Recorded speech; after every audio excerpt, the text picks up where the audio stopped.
السلام عليكم أحبابي، معكم سميرة سعد من قناة الأم مدرسة. النهاردة هنعمل الباستا فلور ببيضة واحدة ومن غير زبدة. يلا بينا نبدأ نصلي على النبي. اللهم صل على سيدنا محمد صلاة تحسن بها الأخلاق وتيسر بها الأرزاق وتدفع بها المشاق وتملأ بها الآفاق، وعلى آله وصحبه وسلم صلاة دائمة من يوم خلقت الدنيا إلى يوم الطلاق، واسترنا فوق الأرض ويوم العرض عليك يا عزيز يا خلاق. ما تنسوش اللايك والشير وتفعلوا زر الجرس علشان يوصل لكم كل جديد. يلا بينا في الوصفة. معانا بيضة، رشة من الفانيليا، ربع كوباية من السكر، نص كوباية من الزيت، كوباية ونص من الدقيق، ومعلقة من البيكنج باودر. نبدأ نضرب البيضة كويس ونحط عليها رشة من الفانيليا ونضربهم هما الاتنين مع بعض. طبعا أنا كاتبة المكونات دي في صندوق الوصف، تقدروا ترجعوا لها وتبصوا عليها. هنحط بقى ربع كوباية من السكر ونضربهم كويس لغاية لما يبقى اللون أبيض. وصفتنا هتعمل من 12 ل 13 من الباستا فلور، ممكن تضاعفوا الكمية لو انتوا حابين.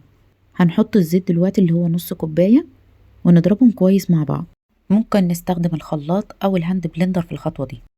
طبعا هنحط الدقيق حبة حبة، ما نقلبش جامد، مش زي الكيكة، هو زي خليط البسكوت بالظبط. هننزل طبعا الحاجات اللي في المضرب وهنبدأ نشتغل بقى بالسباتولا أو ممكن بإيدينا عادي. هنبدأ ننزل الدقيق اللي على حواف البولة ونقلب على شكل حرف الجي ونستمر في التقليب. وبعد كده هنحطه معلقة من البيكنج باودر ونستمر في التقليب. طبعا ما تنسوش تحطوا على الدقيق رشة من الملح علشان يبرز نكهة الحلويات اللي انتوا بتعملوها. وهنحطوا بقية كمية الدقيق. هنلاحظوا ان العجينة جمدت مع بعض، هتبقى عاملة زي عجينة البسكوت، بس هتلاحظوا ان هي مفرولة شوية، وده دليل ان العجينة بتاعتنا ناجحة. هنبدأ بقى ننزل الحاجات اللي على الاسباتولا وهنبدأ نعجنها بإيدينا.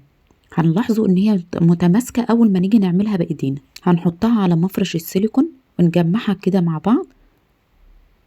ممكن لو احنا ما عندناش مفرش السيليكون ممكن نستخدم الكيس النايلون عادي الابيض، او اي كيس عادي. نجيب كيس نايلون او شفاف ونغطي العجينة ونفردها بأي أداة فرد. طبعا معانا قطاعة أو كوباية عادي زي اللي أنا هستخدمها قدامكم، وهنقطع بيها على هيئة زي البسكوت بالظبط، دواير. هنجيب صينية وندهنها زيت علشان نحط فيها الباستا فلور.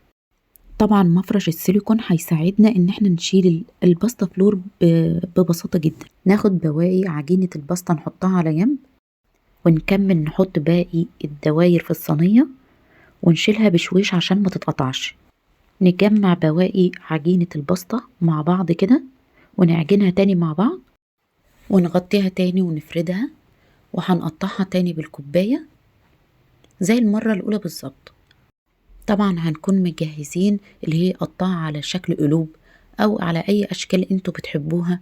لو أنا ما عنديش القطاعة دي ممكن أستخدم غطا الأزايز عادي، ولو اتقطعت مني عادي هتتلزق، هنلزقها مع بعض كده وهنحطها فوقيها.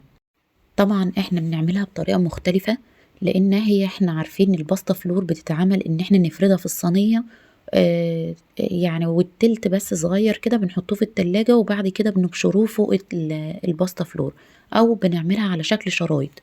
لكن المرة دي احنا عايزين نعملها بشكل مختلف. ممكن نخلي اطفالنا تدخل تساعدنا لان هم بيحبوا الاشكال دي وكمان بيحبوا طعمها قوي، وده هيكون شكلها في النهاية.